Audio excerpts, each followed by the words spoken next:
الشيطان الرجيم بسم الله الرحمن الرحيم وسارعوا إلى مغفرة من ربكم وجنة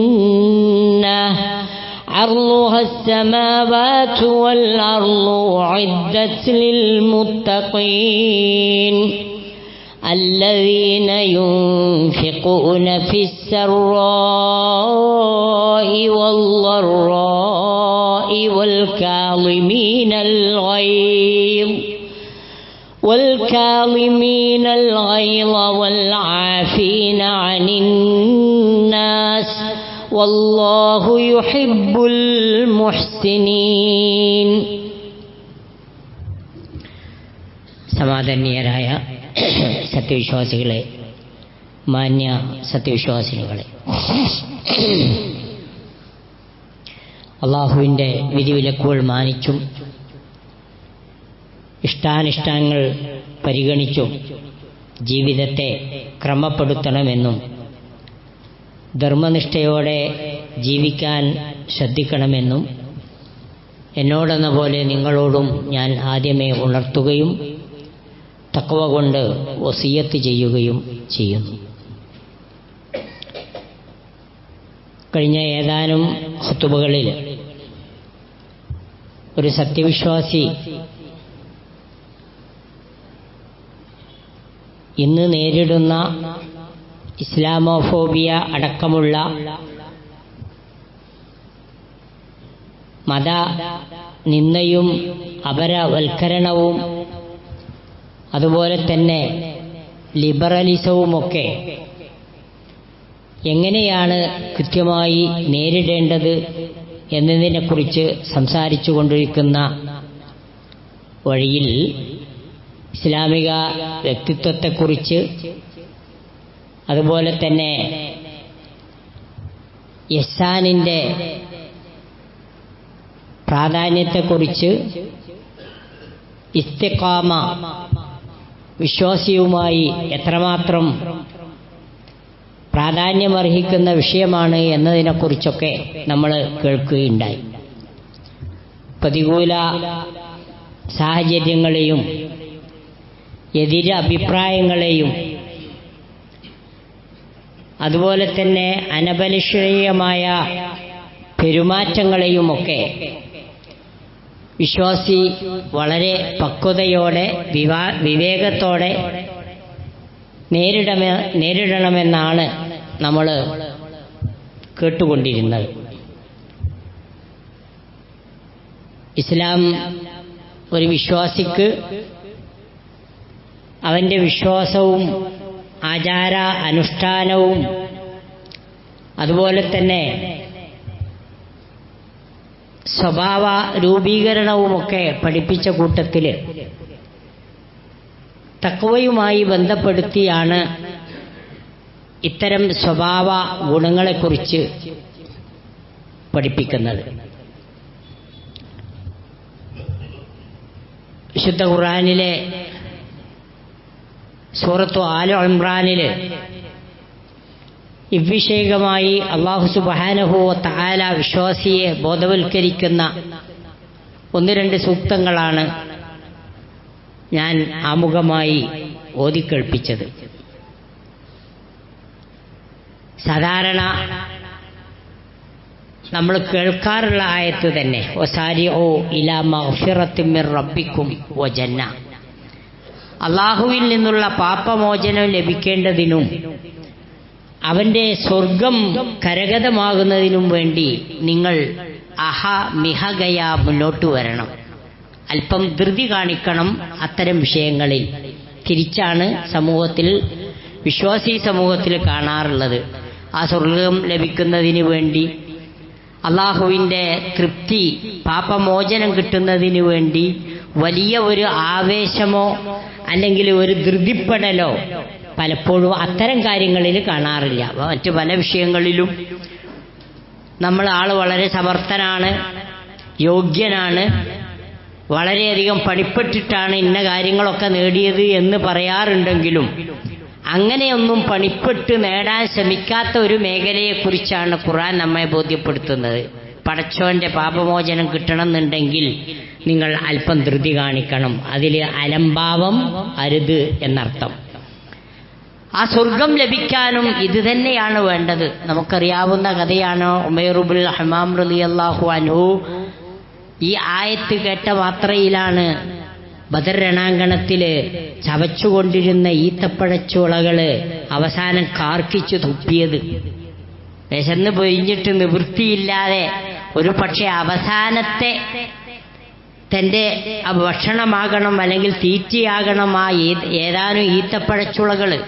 അത് ചവക്കുമ്പോഴാണ് പ്രവാചകൻ സല്ലല്ലാഹു അലൈഹി വസല്ലമ വസാരിഉ ഇലാ മഗ്ഫിറത്തിൻ മിർ റബ്ബിക്കും വജന്ന എന്ന ആയത്ത് ഓതുന്നത്. അത് കേട്ട മാത്രയിൽ ഉമൈർ ഇബ്നുൽ ഹമ്മാം റളിയല്ലാഹു അൻഹു ആ ഈത്തപ്പഴച്ചുളകൾ ചവച്ച് കാർക്കിച്ച് തുപ്പാൻ തുടങ്ങുകയാണ്. റസൂൽ തിരുമേനി സല്ലല്ലാഹു അലൈഹി വസല്ലമക്ക് പോലും പൊരുളും മനസ്സിലായില്ല.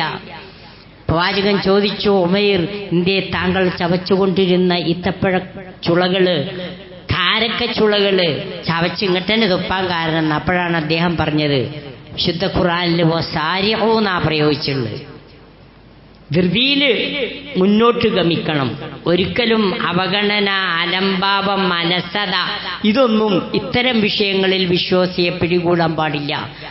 അതുകൊണ്ട് ഈ കാരക്കച്ചുള തിന്നു തീരുവോളം ഞാൻ ഈ ദുനിയാവിൽ ഇങ്ങനെ നിൽക്കുകയാണെങ്കിൽ അതൊരു നീണ്ട കാലയളവായിട്ടാണ് എനിക്ക് തോന്നുന്നത്. എന്ന് പറഞ്ഞാൽ അതിന്റെ അർത്ഥം അത്രയൊന്നും സായുധ ബലമില്ലാതെ ആ സുസജ്ജരായ ഒരു സൈന്യത്തിന്റെ സമൂഹത്തിലേക്ക്, വ്യൂഹത്തിലേക്ക് എടുത്തു ചാടിയാൽ വരാൻ പോകുന്നത് മൃത്യുവാണെന്ന് കൃത്യമായി അറിഞ്ഞിട്ടാണ് അദ്ദേഹം ആ പടക്കളത്തിലേക്ക് എടുത്തു ചാടുന്നത്. ആ സ്വർഗത്തെപ്പറ്റി പ്രവാചകൻ പറഞ്ഞത് വജന്ന അർളുഹാ കഅർളിസ്സമാവാതി അർളുഹസ്സമാവാതു വൽ അർള്, വാനഭുവനങ്ങളോളം പ്രവിശാലമാണ് ആ സ്വർഗമെന്ന് പറഞ്ഞപ്പോ ഒന്നുകൂടെ സംശയം തീർത്തു. ആ വിശ്വാസം കൽബിൽ ഉറപ്പിച്ചു. അള്ളാഹുവിന്റെ റസൂലെ, ലഭിക്കാൻ പോകുന്ന സ്വർഗം ആകാശഭൂമികളോളം പ്രവിശാലമാണെന്നാണോ പറയുന്നത്? അതേ ഉമൈർ, തീർച്ചയായും ആകാശഭൂമികളോളം പ്രവിശാലമാണത്. നമ്മൾ ഇന്ന് ജീവിക്കുമ്പോൾ വെബ് ക്യാമറ വഴി നമുക്ക് പലതരത്തിൽ ഈ ആകാശ ലോകങ്ങളുടെ പ്രവിശാലതയെക്കുറിച്ച് ബോധ്യപ്പെട്ടു വരുന്നുണ്ട്. പൂർണ്ണ രൂപത്തിലല്ലെങ്കിലും ഒരു കാര്യം സത്യമാണ്, ഓരോ നാൾ കൂടുന്തോറും അതിൻ്റെ പ്രവിശാലതയെക്കുറിച്ചുള്ള പ്രവചനങ്ങളും വിവരണങ്ങളുമൊക്കെ കൂടിക്കൂടി വരികയാണ്. അത്രമേൽ പ്രവിശാലമാണത്. അള്ളാഹുവിന്റെ റസൂൽ അതേ എന്ന് പറഞ്ഞപ്പോൾ അദ്ദേഹത്തിന് പിന്നെ സംശയിക്കേണ്ടി വന്നില്ല. അദ്ദേഹം ആ കാരക്കച്ചുളകൾ തുപ്പിയിട്ട് ബദർ രണാങ്കണത്തിലേക്ക് എടുത്തു ചാടിയ ചരിത്രം നമ്മുടെ മുമ്പിലുണ്ട്. ആ സ്വർഗം ഉഇദ്ദത്തിൽ മുത്തഖീൻ, ആർക്കാണ് അള്ളാഹു തയ്യാർ ചെയ്യപ്പെട്ടിരിക്കുന്നത്? അള്ളാഹുവെ ഭയപ്പെട്ട് ജീവിക്കുന്ന ധർമ്മനിഷ്ഠരായ മുത്തഖികളായ ആളുകൾക്ക് വേണ്ടിയാണ്. ഇനിയാണ് ആരാണ് മുത്തഖികൾ എന്ന് പറയുന്നത്. നമ്മളുടെ സങ്കല്പത്തിൽ നിന്ന് അല്പം ഒന്ന് വ്യതിചലിക്കേണ്ടി വരും. 5 നേരം പള്ളിയിൽ പോകുന്നോൻ, കൃത്യമായി നോമ്പനുഷ്ഠിക്കുന്നോൻ, ഇടക്കുന്തൽക്കൊക്കെ സുന്നത്ത് നോമ്പിൽ ശ്രദ്ധ പുലർത്തുന്നവൻ, ഇവൻ മാത്രമാണ് മുത്തഖി എന്ന് വിലയിരുത്തുന്നത് ശരിയല്ല. അവർ മുത്തഖിയല്ല എന്നല്ല പറഞ്ഞതിൻ്റെ അർത്ഥം.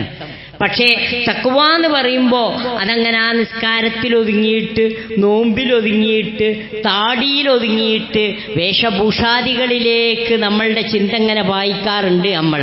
പക്ഷേ ഖുർആൻ ആ മുത്തഖീൻ എന്ന് പറഞ്ഞതിന് കുറച്ചുകൂടെ വ്യത്യസ്തമായ ഒരു നിർവചനമാണ് ഈ ആയത്തിൽ നമുക്ക് നൽകുന്നത്. അല്ലദീന, ആരാണവർ? യുൻഫിഖൂന ഫിസ്സറാഇ വല്ലറാ,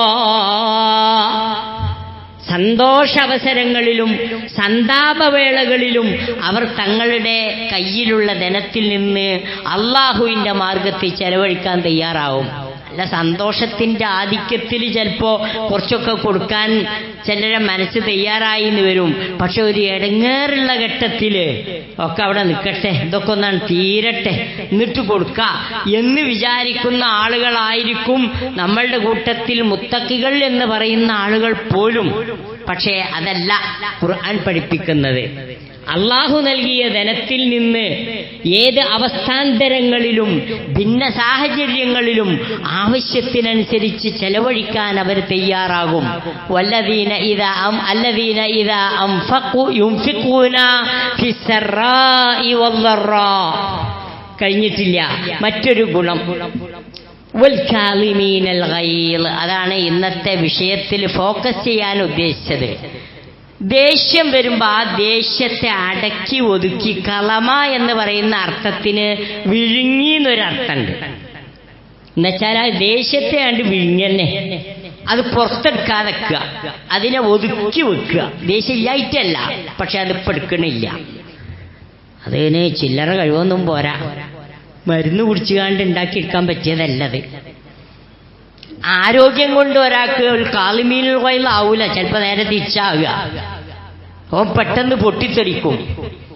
ഞാൻ ഇങ്ങനെ ഒരു വിഷയം എന്തിയപ്പോ ഇസ്ലാമോഫോബിയയും അതുപോലെയുള്ള കാര്യമാത്ര പ്രസക്തമായ വിഷയമൊക്കെ പറയണീന്റെ ഇടയിൽ ഇത്തരം ഒരു വിഷയം തിരഞ്ഞെടുത്തത് എന്ന് ചിലരെങ്കിലും സംശയിക്കുന്നുണ്ടാകും. നമ്മൾ ജീവിക്കുന്ന ഈ സമൂഹം സത്യത്തിൽ ഈ വിഷയത്തിന്റെ പ്രസക്തി വിളിച്ചോതുന്നുണ്ട്. ഇന്നും പത്രത്തിൽ ഞാനൊരു വാർത്ത വായിച്ചിട്ട് 2 വട്ടം കണ്ണ് തുടച്ചു നോക്കി, എന്താണ് ഇപ്പൊ ഈ വായിക്കണെന്ന്.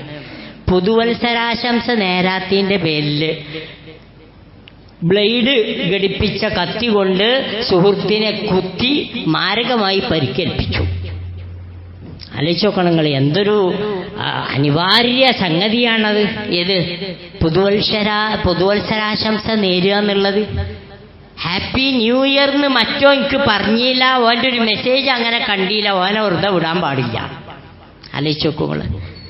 ഈ മുനിസിപ്പാലിറ്റി അതിർത്തിയിലാണ് നമ്മൾ പലവട്ടം ഓർത്ത ഒരു കാറ് പാർക്കിങ്ങിനെ ചൊല്ലിയിട്ട് ഒരു കൗൺസിലറെ തലക്കടിച്ചു വന്നത്, അതും ഹെൽമെറ്റുണ്ട്. നമ്മുടെ ചെറുപ്പം എന്ന് പറയുന്നത്, യുവാക്കൾ എന്ന് പറയുന്നത്, പൊതുവെ സമൂഹം എന്ന് പറയുന്നത് വികാര വിക്ഷുബ്ധമാണ്. ഏത് സമയത്തും പൊട്ടിത്തെറിക്കാൻ കാത്തു നിൽക്കുകയാണ്. ഒരു ചെറിയ തീപ്പട്ടിക്കൊള്ളി ഉണ്ടായി ഇവിടെ കത്തി, ആ ആകെ കത്തിപ്പടരാൻ നമ്മൾ പറയാറില്ലേ, അതേമാതിരി ഒരു ചെറിയ ഒരു വൈകാരികമായ സ്പാർക്കിംഗ് ഉണ്ടായാൽ മതി, അത് വിസ്ഫോടനാത്മകമായ ഒരു അന്തരീക്ഷം സൃഷ്ടിക്കുക. അതുകൊണ്ട് പോലീസിന് കേസ് നിയന്ത്രിക്കാൻ വല്ലാതെ കഴിയുന്നില്ല. കാരണം അത് മദ്യ മാഫിയയാണ്, അല്ലെങ്കിൽ ഡ്രഗുമായി ബന്ധപ്പെട്ട ഒരു ലോബിയാണ് അതിൻ്റെ പിന്നിൽ എന്ന് പറയുമ്പോൾ പോലീസിന് വരെ അവരുടെ ജീവന് ഭീഷണിയായി മാറുകയാണ്. അങ്ങനെയും നമ്മൾ വാർത്തകൾ വായിച്ചു കൊണ്ടിരിക്കുന്നു. അവരുടെ ജീവന് അപകടം സൃഷ്ടിച്ചുകൊണ്ടിരിക്കുന്നു. സ്വന്തം മക്കളോട് മാതാപിതാക്കൾക്ക് എന്തെങ്കിലും ഒന്ന് ഒരു പിന്നെ ദേഷ്യം ഉണ്ടാക്കുന്ന അല്ലെങ്കിൽ പ്രയാസം ഉണ്ടാക്കുന്ന ഒരു വർത്താനം പറയാൻ വയ്യ. പാരന്റ്സ് മീറ്റിംഗ് കഴിഞ്ഞിട്ട് ഇങ്ങനെ വരുമ്പോ മകള് എല്ലാ വിഷയത്തിലും തോറ്റപ്പോ ആ മകളുടെ പഠനകാര്യത്തിൽ അങ്ങേയറ്റം ശ്രദ്ധയുള്ള വാപ്പ പറഞ്ഞു പോയതാണ്, മോളെ ഈ ഇന്ന മാനം കെട്ടിയല്ലേ. കഴിഞ്ഞു, അതോടുകൂടി കഴിഞ്ഞു. അവള് തീരുമാനിച്ചു, ഇനി ബാപ്പാനെ മാനം കെട്ടിയ ഞാൻ ജീവിച്ചിരുന്നിട്ട് കാര്യമില്ല. സമാനമായ സംഭവങ്ങൾ എണ്ണിപ്പറയുകയാണെങ്കിൽ നമ്മളൊക്കെ അയൽപ്പക്കത്ത് പോലും ഇത്തരം സമാനമായ സംഭവവികാസങ്ങൾ അരങ്ങേറുന്നുണ്ട്. വിഷയം വളരെ നിസ്സാരമാണ് എന്ന് പറഞ്ഞ് തള്ളാൻ പറ്റൂല. ഒരു വലിയ സ്വഭാവ രൂപീകരണത്തിന്റെ അപക്വമായ ഒരു അവസ്ഥ അവിടെ നമുക്ക് കാണുന്നുണ്ട്. ഒരിക്കലും ഒരു ചെറിയ എതിരഭിപ്രായം പോലും കേൾക്കാൻ കഴിയില്ല, നമ്മുടെ കുട്ടികൾക്ക് സഹിക്കാൻ കഴിയില്ല, സമൂഹത്തിനത് ഏൽക്കാൻ കഴിയില്ല. അവര് ഒട്ടും ആളുകളോട് വിട്ടുവീഴ്ച ചെയ്യുന്ന രൂപത്തിലുമല്ല. വൽ ആഫീന അനിന്നാസ് എന്ന് ഈ വിഷയവുമായി ബന്ധപ്പെട്ട് ഖുർആൻ എടുത്തു പറഞ്ഞ അതാണ്. അഫ്വില്ല. യഥാർത്ഥത്തിൽ ഇസ്ലാം പഠിപ്പിച്ച വലിയ ഗുണം അതാണ്.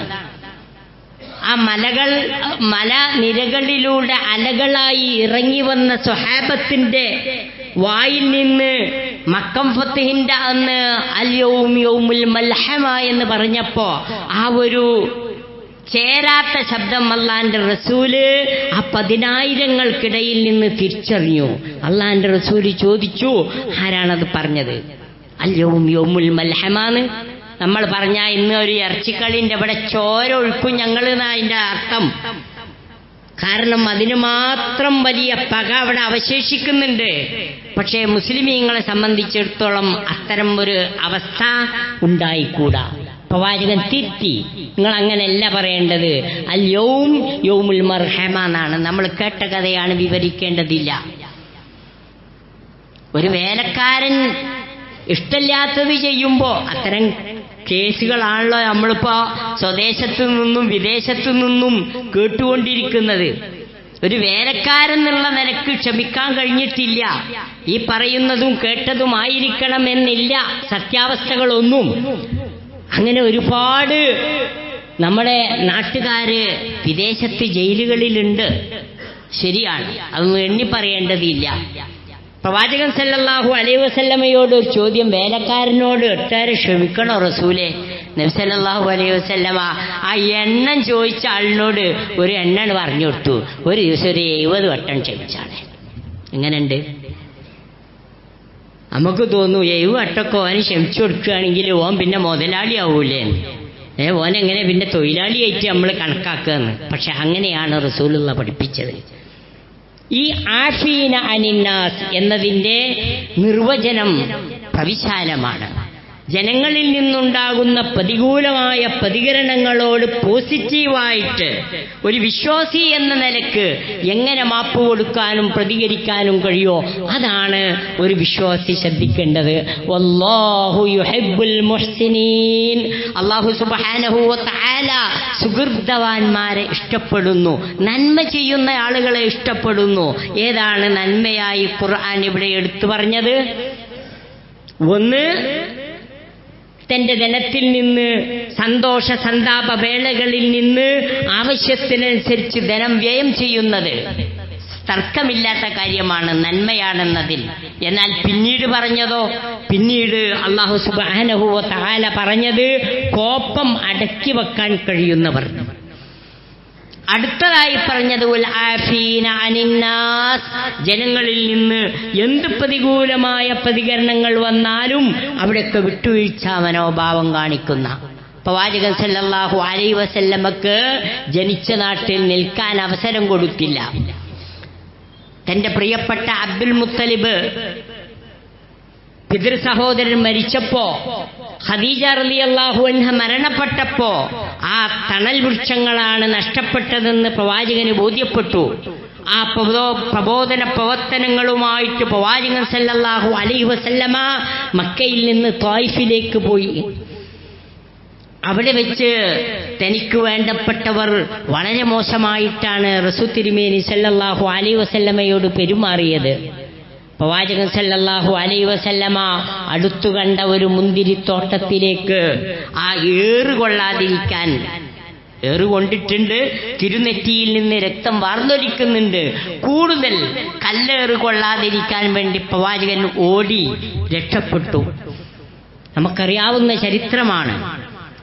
ആ പ്രവാചകൻ സല്ലല്ലാഹു അലൈഹി വസല്ലമയോട് ജിബ്രീൽ അലൈഹിസ്സലാത്തു വസ്സലാമിനെ പറഞ്ഞയച്ച് അള്ളാഹു ചോദിച്ചത്, ഈ മല നിരകൾ അങ്ങോട്ട് സമമാക്കിക്കൂടെ ഈ ജനങ്ങളുടെ മേൽ, പ്രവാചകനെ രക്ഷപ്പെടാം. ബാക്കിയുള്ള എല്ലാരെയും നശിപ്പിക്കാൻ അള്ളാഹു തയ്യാറാണ്. ഒരു മല അണ്ട് ഉരുണ്ട് ആ ഒരു സ്ലൈഡിങ് നടക്കുക എന്ന് പറഞ്ഞത് ഇന്നിപ്പോ അമ്മക്ക് അത്ര പുതുമയുള്ള കാര്യമൊന്നുമല്ല. നമ്മൾ നമ്മുടെ നാട്ടിൽ പോലും കണ്ടുകൊണ്ടിരിക്കുന്ന പ്രതിഭാസമാണ്. അവിടെയാണ് പ്രവാചകൻ സല്ലല്ലാഹു അലൈഹി വസല്ലമയുടെ അഫ്വ് പ്രവാചകൻ പുറത്തെടുത്തത്. ഒരിക്കലും പാടില്ല. അവർക്ക് വേണ്ടി അല്ലാഹു സുബ്ഹാനഹു വ തആലയോട് പ്രവാചകൻ പൊറുക്കലിനെ തേടി, അല്ലാഹുമ്മ ഫർലി ഖൗമി വഹും ലാ യഅലമുൻ, പടച്ചോനെ എൻ്റെ ഖൗമിന് പുറത്തു കൊടുക്കണം, അറിയാത്തത് കൊണ്ട് ചെയ്ത. ഒരാഗ്രഹം കൂടി അള്ളാഹുവിന്റെ റസൂൽ പ്രകടിപ്പിച്ചു, ഈ ഉമ്മത്തിൽ നിന്ന് നിന്നെ ഭയപ്പെട്ട് ജീവിക്കുന്ന വിശ്വാസികൾ ഉണ്ടാകണമെന്നാണ് ഞാൻ ആഗ്രഹിക്കുന്നത് എന്ന്. അതാണ് പിന്നീട് ചരിത്രത്തിൽ നമ്മൾ കാണുന്നത്. അതുകൊണ്ട് ഇന്നത്തെ വികാരവിക്ഷുബ്ധമായ ഒരു സമൂഹത്തിനിടയിൽ വളർന്നു വരുന്ന നമ്മുടെ കുഞ്ഞുങ്ങൾക്കും ഈ സ്വഭാവം കിട്ടണം. ഈ സ്വഭാവം കിട്ടണം എന്ന് പറഞ്ഞാൽ അത് പൊതിഞ്ഞു കൊടുക്കാൻ പറ്റിയ സ്വഭാവമല്ല, പിന്നെ അത് നമ്മൾ കാണിച്ചു കൊടുക്കണം. എങ്ങനെയാണ് ഇത്തരം ഘട്ടങ്ങളിൽ ക്ഷമിക്കുക എന്ന്, അത് തഖ്വയുമായി ബന്ധപ്പെട്ട, ഇഹ്സാനുമായി ബന്ധപ്പെട്ട ഒരു വിശ്വാസിയുടെ ഉഗ്രമായ ഒരു വ്യക്തിത്വ സ്വഭാവമായി ഇസ്ലാം പഠിപ്പിച്ചിട്ടുണ്ട്, ഖുർആൻ പഠിപ്പിച്ചിട്ടുണ്ട്. അല്ലാഹു സുബ്ഹാനഹു വ തആല ഇസ്ലാം പഠിപ്പിക്കുന്ന ഇത്തരം സ്വഭാവ ഗുണങ്ങൾ സമൂഹത്തിൽ പ്രകടിപ്പിക്കുവാനും ജീവിതത്തിൽ പ്രകടിപ്പിക്കുവാനും പരിശീലിക്കുവാനും നമുക്കേവർക്കും തൗഫീഖ് നൽകി അനുഗ്രഹിക്കുമാറാണ്.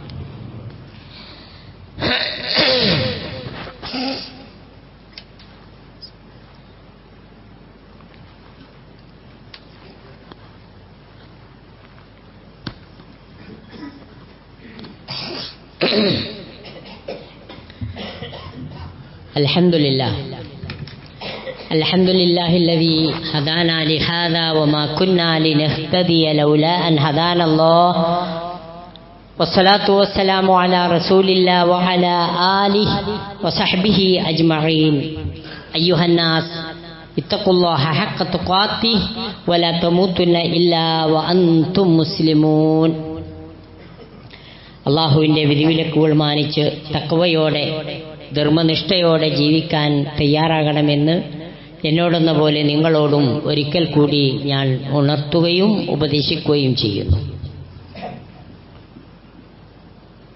വിശ്വാസിയുടെ വ്യക്തിത്വ രൂപീകരണത്തിൽ സ്വഭാവങ്ങൾക്ക്, പെരുമാറ്റ മര്യാദകൾക്കുള്ള പ്രാധാന്യത്തെക്കുറിച്ചാണ് നമ്മൾ കേട്ടുകൊണ്ടിരുന്നത്. അനിയന്ത്രിതമായ ദേഷ്യം വരുമ്പോൾ ആ ദേഷ്യം തൻ്റെ പ്രതിയോഗിയിൽ പ്രയോഗിക്കുന്നതിന് പകരം അവിടെ അങ്ങേയറ്റത്ത ക്ഷമ കാഴ്ചവെക്കുന്ന മനുഷ്യന്, ആ കോപത്തെ അടക്കി ഒതുക്കി നിർത്തുന്ന മനുഷ്യന് അല്ലാഹു സുബ്ഹാനഹു വ തആല വലിയ പ്രതിഫലമാണ് വാഗ്ദത്തം ചെയ്യുന്നത്. അങ്ങനെ കോപം അടക്കുന്ന മനുഷ്യന് അല്ലാഹു സുബ്ഹാനഹു വ തആല സ്വർഗമുണ്ട് എന്നാണ് നമ്മെ പഠിപ്പിച്ചിട്ടുള്ളത്. ആ സ്വർഗം കരഗതമാക്കുന്നതിന് വേണ്ടി അത്തരം സ്വഭാവങ്ങൾ നമ്മൾ പരിശീലിക്കേണ്ടതുണ്ട്. അതാണ് പ്രവാചകന്റെ ജീവിതത്തിൽ മൊത്തം നമുക്ക് മാതൃക കാണിച്ചു തന്നത്. ഇന്നമാ ബുഇസ്തു ലിഉതമ്മിമ മകാരിമൽ അഖ്ലാഖ്. പ്രവാചക ദൗത്യത്തിന്റെ പ്രസക്തമായ ഒരു സംഗതി ഏതാണ്? എല്ലാ സമുന്നതമായ സ്വഭാവങ്ങളും പ്രയോഗവൽക്കരിച്ച് പ്രബോധിതരായ ജനങ്ങളെ പഠിപ്പിക്കുക എന്നതായിരുന്നു പ്രവാചകൻ സല്ലല്ലാഹു അലൈഹി വസല്ലം ചെയ്തത്. ഗനീമത്ത് സ്വത്തുമായി സ്വഹാബത്തിന്റെ കൂടെ വരുന്ന ആളുകളിൽ വെച്ച് പ്രവാചകന്റെ അടുത്ത് സമീപിച്ച അപരിഷ്കൃതനായ അറബി അയാളുടെ കയ്യിലുള്ള പുതപ്പെടുത്തിട്ട് നബി സല്ലല്ലാഹു അലൈഹി വസല്ലമയുടെ കഴുത്തിനിട്ട് വരിഞ്ഞിട്ട് 2 വലി. ആ പരുത്ത ഷാള് പ്രവാചകന്റെ കഴുത്തിലിട്ട് വലിച്ചപ്പോ പ്രവാചകന്റെ കഴുത്തിൽ ചോന്ന പാടുകൾ വന്നു. സഹാബികളൊക്കെ വികാരഭരിതരായി. ഓനെ കൈകാര്യം ചെയ്യാൻ പ്രവാചകൻ സല്ലല്ലാഹു അലൈഹി വസല്ലമ പറയണമെന്നില്ല, ആൾക്കാർ റെഡിയാ. പക്ഷെ അള്ളാന്റെ റസൂൽ എന്ത് ചെയ്തു എന്നറിയോ? പുഞ്ചിരിയോടെ സഹാബത്തിനെ നോക്കി അവരെ കോപം അത്രമാത്രം ഉണ്ട് എന്ന് പ്രവാചകൻ തിരിച്ചറിഞ്ഞു. പ്രവാചകൻ എളുപ്പം പറഞ്ഞത് അയാൾക്ക് ആവശ്യമുള്ളത് ഈ ഗനീമത്ത് സ്വത്തിൽ നിന്ന് കൊടുക്കുകയെന്നാണ്. എല്ലാ പ്രശ്നവും അതോടുകൂടി തീർന്നു. ഒരുപാട് ചരിത്രങ്ങളുണ്ട്. സലഫ് സ്വാലിഹിന്റെ ചരിത്രമുണ്ട്. 2ാം ഉമർ എന്നറിയപ്പെടുന്ന ഉമർ ഇബ്നു അബ്ദുൽ അസീസ് റളിയല്ലാഹു അൻഹുവിന്റെ ചരിത്രത്തിൽ നമുക്ക് കാണാൻ പറ്റും. ദാത്ത ലൈല ഖറജൽ ഖലീഫ ഉമർ ഇബ്നു അബ്ദുൽ അസീസ് ലിയതഫഖദ അഹ്വാല റഅയ്യത്തി. പ്രജകളുടെ അവസ്ഥകൾ അറിയാൻ വേണ്ടി ഉമർ റളിയല്ലാഹു അൻഹുവിനെ പോലെ വേഷപ്രച്ഛന്നനായിട്ട് രാത്രിയിൽ പുറത്തേക്കിറങ്ങി.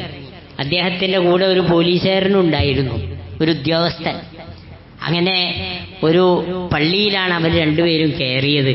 ഇന്നത്തെ പോലെ വെളിച്ചുണ്ടായിരുന്നില്ലല്ലോ, ഇരുട്ടാണ്. അതുകൊണ്ട് ആ പള്ളിയിൽ കിടക്കുന്ന ഒരു മനുഷ്യനെ അറിയാതെ ഉമർ ബിൻ അബ്ദുൽ അസീസ് റളിയല്ലാഹു അൻഹു ഒന്ന് ചവിട്ടി പെട്ടെന്ന് മനസ്സിൽ തിരിച്ചറിഞ്ഞു ഇവിടെ ഒരാളുണ്ട് എന്നുള്ളത്. കാലെടുത്തു. ഉറങ്ങിക്കിടക്കുന്ന മനുഷ്യൻ ആ ഉറക്കത്തുനിന്ന് എണീച്ചിട്ട് ചോദിച്ചത് എന്താണെന്നറിയോ? ആ മജ്നൂനു തനിക്കെന്താ ഭ്രാന്തുണ്ടോന്നാ ചോദ്യം. ഉമർ റളിയല്ലാഹു അൻഹു സൗമ്യനായി മറുപടി പറഞ്ഞു, ഇല്ല, ഭ്രാന്തൊന്നുമില്ല. അല്ല, ഇപ്പൊ ഇതിന് മറുപടി പറയാൻ പറ്റുള്ളൂ.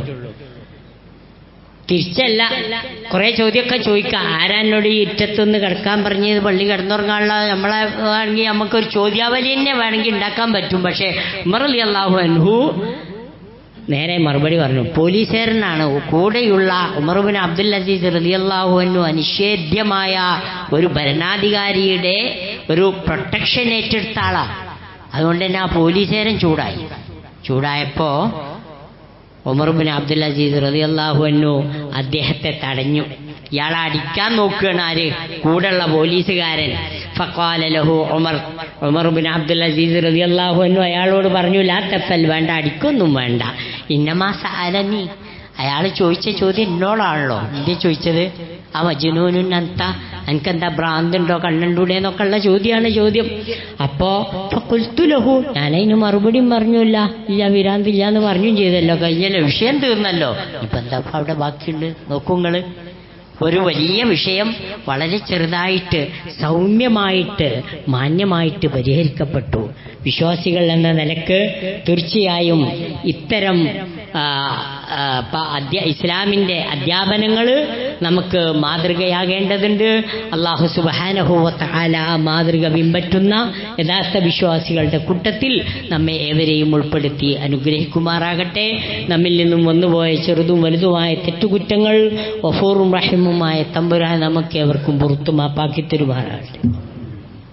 നമ്മിൽ നിന്നും മരണപ്പെട്ടുപോയ ബന്ധുമിത്രാദികൾ, മാതാപിതാക്കൾ, സഹോദരി സഹോദരങ്ങൾ, ഉറ്റവർ, ഉടയവർ എല്ലാവർക്കും അല്ലാഹു സുബ്ഹാനഹു വ തആല മഗ്ഫിറത്തും മർഹമത്തും പ്രദാനം ചെയ്യുകയും അല്ലാഹുവിൻ്റെ ജന്നാത്തുൽ ഫിർദൗസിൽ അവരെയും നമ്മെയും ഒരുമിച്ച് കൂട്ടുകയും ചെയ്യുമാറാകട്ടെ. അല്ലാഹുമ്മ ഗ്ഫിർ ലിൽ മുഅ്മിനീന വൽ മുഅ്മിനാത്ത് വൽ മുസ്ലിമീന വൽ മുസ്ലിമാത്ത് അൽ അഹ്യാഇ മിൻഹും വൽ അംവാത്ത് യാ മുജീബദ് ദഅവാതി വ യാ ഖാദിയൽ ഹാജാത്ത്. അല്ലാഹുമ്മ ഗ്ഫിർ ലനാ വ ലിഇഖ്വാനിന الذين سبقونا بالإيمان ولا تجعل في قلوبنا غلا للذين آمنوا ربنا إنك رؤوف رحيم.